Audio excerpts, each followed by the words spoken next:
Hey folks, Jack here from Peach Guitars. Welcome to today's Tale of Two Tones. I'm going to do things a little bit differently today, and rather than focus on one player, I'm actually going to feature two in the form of possibly the greatest metal band of all time, Metallica! What I'm going to do is delve into a couple of different rigs, a couple of different points of time for both James Hetfield and Kirk Hammett. Before we get into today's video, I just want to remind you to like this video, comment down below with your thoughts, and make sure that you're subscribed to the YouTube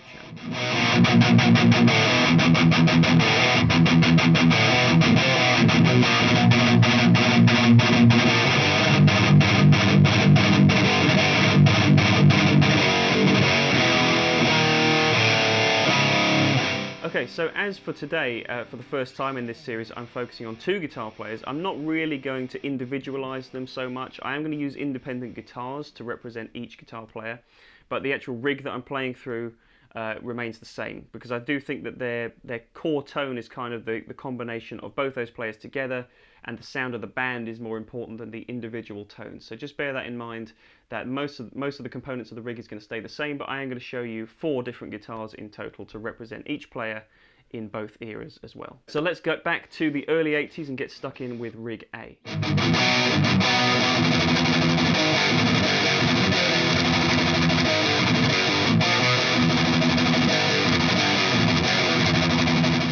Okay, let's get straight into the first rig then. As you'll have been able to tell from the introduction, I wanted to focus on some of their earliest recorded and live tones. So I'm really focusing around the 83, 84 kind of Kill 'Em All, Ride the Lightning period for this one. And this, in my opinion, is just one of the best guitar tones of all time. That real early thrash sound, which is all about Gibson style guitars into Marshall style amps boosted with a tube screamer or some such variant. It's so simple and it works so well for the style of the time. So, you know, in the earlier days, Metallica were a lot more aggressive and riffy, I think is fair to say. There was a lot more emphasis on the kind of the speed elements of their tracks, and so the amplifiers had to respond in a certain way, which was very immediate. And that's where the real important point of having a quality boost into these amps was really paramount. So today, I'm using a Boss SD1, the Wazacraft edition. A lot of players used tube screamers at the time. TS9s were kind of the big mainstay in a lot of those rigs, but the SD1, to my ear at least, gets you pretty much all the same kind of tones. In fact, arguably, I think it does a little bit of a better job of giving you a little bit more aggression in the tone, and it really helps with the pick attack a little bit more than a tube screamer would. It doesn't soften it off quite as much. I'm also using a Boss NS2 on the floor just to get it kind of a little bit more gated and percussive, so when you go for those real staccato style riffs, it's a little bit tighter sounding with the NS2. Now, the most important components of this rig, as I said before, is kind of a Gibson style guitar largely with a Marshall amp. So on the amplifier end of things, I'm using a Marshall JVM 410H. A lot of those early tones are actually recorded with either modded plexis or JCM 800s. Given that we don't have either of those amplifiers in stock, the JVM is basically Marshall's greatest hits amplifier anyway, so I think it did a great job on the crunch channel of getting pretty close to those JCM 800 style tones, and then with the Boss boost kicking it in the front end, I think it got pretty close there as well. Guitar wise, what I'm doing in this particular segment is focusing more on James's contributions, so it's more about that rhythmic approach. As I said, I wanted to showcase a few of the kind of signature style riffs that Metallica pioneered at the time. I'm using a Gibson 70s Flying V to do that. I think it got really close. And kind of the nature of this tone is to be a little bit more saturated. And I actually think, somewhat ironically maybe, that using passive pickups with a boost, it gets you closer than the more recently associated tones where they're using active pickups. I think you actually get a little bit more of a kind of aggressive tone that way, as opposed to maybe a little bit more of a broader tone that the later era tones provide, if that makes sense. It's actually important not to overdo this, and you're really relying on the sheer power of a 100-watt amp to provide you all this kind of punch and depth, and you don't need to overdo it with the gain. That's really important to point out. It's very easy to kind of plug into an amp like this and just go straight for those heavier overdrive channels. I actually think using the crunch with a little bit less gain and a boost gets you more effective results. And I'm not going to claim that these are dead on for the album tones, but they certainly put you in the ballpark of those classic thrash albums. So I am going to show you a couple of Kirk's contributions, if you like, using a Charvel SoCal guitar. I think that's kind of fairly reminiscent of stuff that he was using at the time. A lot of Strat styles with Floyd Rose bridges. And you'll notice that there is a shift in the tone between using the Gibson with the fixed bridge and the Charvel with the Floyd Rose trem. I think Kirk's tone was a little bit more mid-rangey. It had a little bit more of a kind of blunt percussion to it. And then James's tone with the V was a little bit bigger, and they both just worked seamlessly together. So you're going to hear a little bit of both, but really this tone is just about pure thrash awesomeness of the early 80s, using a great Gibson style guitar with a boost into a Marshall style amp, and that's all you really need.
Okay, so moving on more towards the present day with Rig B, and this is probably the most identifiable sound with Metallica fans nowadays. It's the sound that they've had probably for the longest. I think since the kind of late 90s they moved into more of this kind of more contemporary direction. They moved away from the classic thrash sound that they basically developed and pioneered. And around this kind of time period up to present day, they've really kind of changed the formula a little bit. I think the sound has got a little bit drier. They've started to use more modern boutique amplifiers without boosting them so much. So for example, James has been known to use diesel amplifiers as well as Mesa Boogies.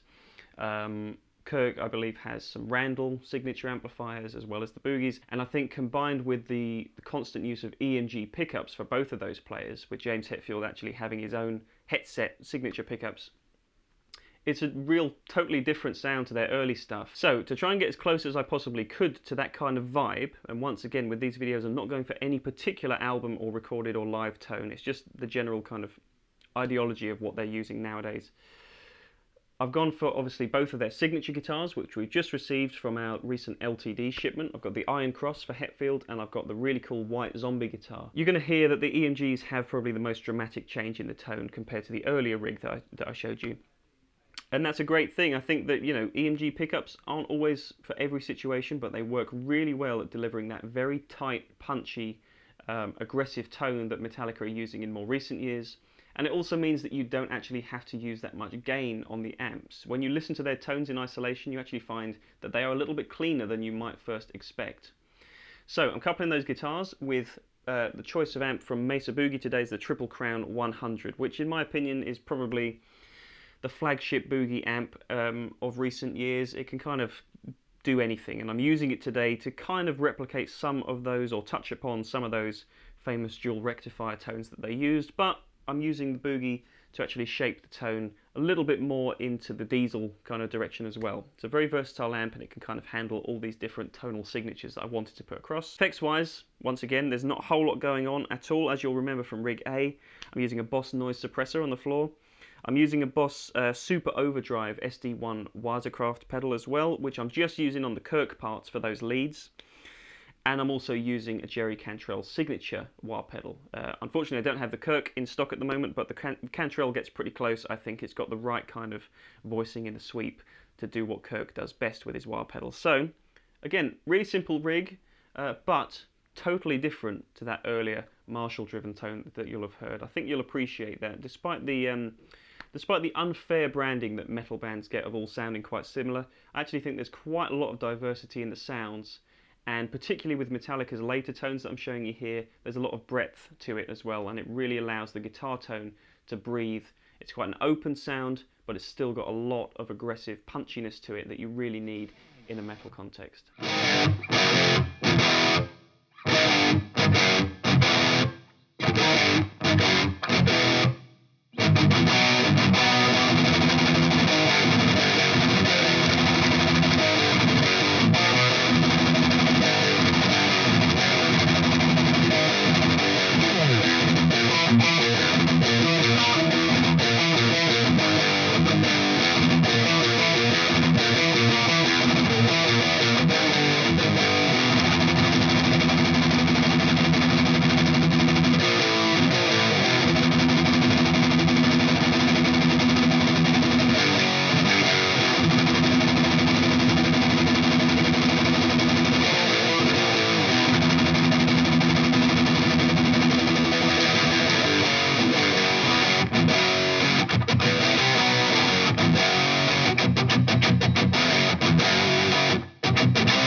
Right guys, thank you so much for watching another Tale of Two Tones. I know technically this has almost been a tale of four tones, but you'll appreciate I'm treating the band as a collective. I think it's important sometimes just to break these things down a little bit and show you that they're oftentimes simpler than you might have initially imagined. So if you want to try and cop some of these tones for yourself, hopefully this video will show you just how simple it is with the right choice pieces of gear. So anyway, I hope you've enjoyed it. If you have, please leave us a like and comment down below with your thoughts. Make sure that you're subscribed to the YouTube channel. And as always, if you want any more information about any of these fantastic products I've shown you today, click the link in the description below to go to peachguitars.com. So that's it for another day. Take care of yourselves, and I look forward to seeing you next time.